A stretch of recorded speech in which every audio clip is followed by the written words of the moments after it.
नमस्कार दोस्तों, आज के हमारे इस वीडियो में हम आपके लिए करवा चौथ व्रत की पौराणिक कहानी लेकर आए हैं। एक समय की बात है, एक साहूकार के 7 बेटे और एक बेटी थी। कार्तिक मास के कृष्ण पक्ष की चतुर्थी तिथि को साहूकारनी ने अपनी बहुओं और बेटी के साथ करवा चौथ का व्रत रखा। जब साहूकार के बेटे भोजन करने बैठे तो अपनी बहन से खाना खाने को कहने लगे, तो वह बोली, भाई अभी चांद नहीं निकला, मैं चांद को अर्घ देकर ही अपना व्रत खोलूंगी। साहूकार के बेटे अपनी बहन से बहुत प्रेम करते थे, वो उसे भूख से व्याकुल नहीं देख पाए। उन्होंने नगर के पास की एक पहाड़ी पर दीपक जलाकर चलने की ओट में रख दिया और बहन से बोले, देखो बहन, चांद निकल आया, अब तुम अपना व्रत खोल सकती हो। साहूकार की बेटी दौड़ी दौड़ी भाभीियों के पास गई और कहने लगी, भाभी देखो चांद निकल आया, चलो व्रत खोलते हैं। ये सुनकर भाभियां बोली, भाई साहब ये तो आपका चांद निकला है, हमारा चांद निकलने में अभी समय है। भूख से व्याकुल साहूकार की बेटी चांद को अर्घ देकर भोजन करने बैठ गई। जैसे ही उसने पहला निवाला तोड़ा तो उसे छींक आ गई।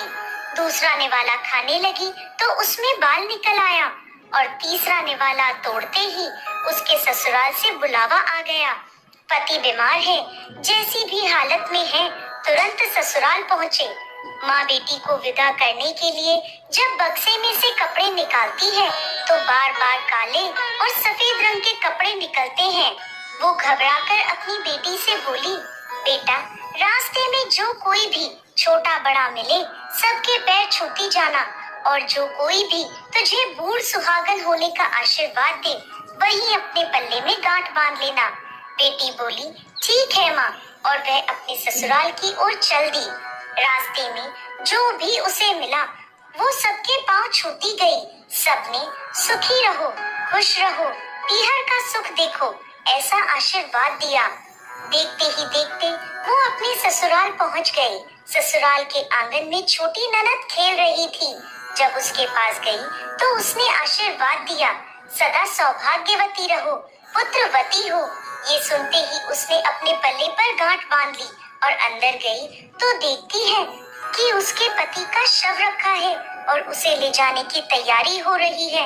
वो बहुत रोई। जैसे ही उसके पति को ले जाने लगे वो रोती हुई बोली, मैं इन्हें कहीं नहीं जाने दूंगी।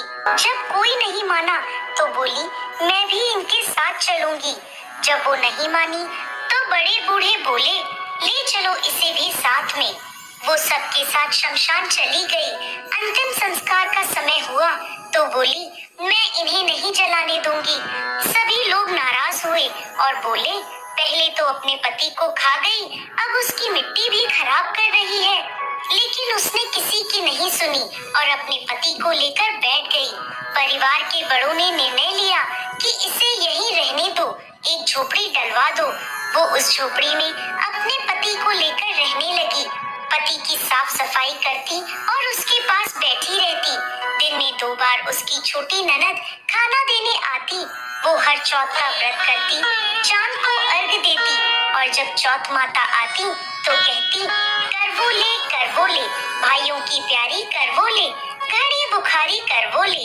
वो चौथ माता से अपने पति के प्राण मांगती, लेकिन चौथ माता उसे ये कहती कि हमसे बड़ी चौथ माता आएंगी तब उनसे अपने पति के प्राण मांगना। एक एक करके सभी चौथ आई और सभी यह कहकर चली गईं। अश्विन की चौथ माता बोली, तुमसे कार्तिक की बड़ी चौथ माता नाराज है, तेरा सुहाग वही लौटाएंगी, तू उनके पैर मत छोड़ना और 16 श्रृंगार का सारा सामान तैयार कर लेना। जब कार्तिक की बड़ी चौथ करवा चौथ आई तो उसने अपनी छोटी ननद से 16 श्रृंगार का सामान मंगवाया, करवे भी मंगवाए। जब सास को यह पता चला तो वो बोली, पागल हो गई है, जो मांगती है दे आओ। साहूकार की बेटी ने करवा चौथ का व्रत रखा, जोत करी। जैसे ही चौथ माता प्रकट हुई तो बोली, करवोले, भाइयों की प्यारी करवोले, घड़ी बुकारी करवोले, दिन में चांद उगाने वाली करवोले।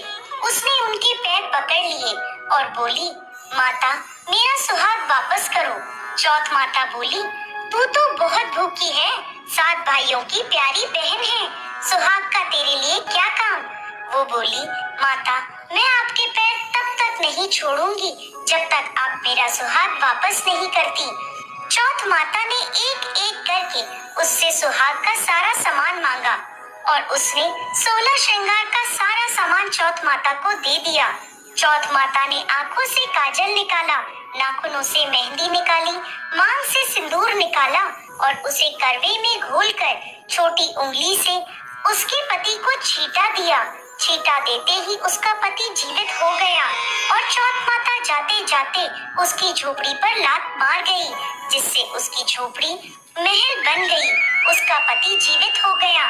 जब छोटी ननद खाना लेकर आई तो देखा भाभी की झोपड़ी की जगह एक महल खड़ा है।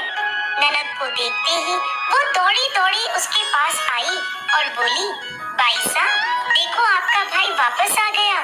जाओ सासू जी से कह दो गाजे बाजे से हमें लेने आए। छोटी ननद दौड़ी दौड़ी माँ के पास गई और बोली, माँ माँ, भाई जिंदा हो गया। माँ बोली, भाभी के साथ साथ तेरा भी दिमाग खराब हो गया है। वो बोली, नहीं माँ, मैंने देखा है, सच में भाई जिंदा हो गया है। सभी घर वाले गाजे बाजे के साथ अपने बेटे को लेने पहुँचे। बेटे को जिंदा देखकर सास बहू के पैर छूने लगी और बहू सास के पैर छूने लगी। बहू बोली, माताजी, देखो आपका बेटा वापस आ गया। सास बोली, बहू, मैंने तो साल भर पहले इसे भेज दिया था, ये तो तेरे भाग्य से वापस आया है। हे चौथ माता, जैसी पहले लड़की के साथ करी वैसे किसी के साथ मत करना और जैसे बाद में उसे अमर सुहाग दिया वैसे ही इस कथा को कहते, सुनते और हुंकार भरते सब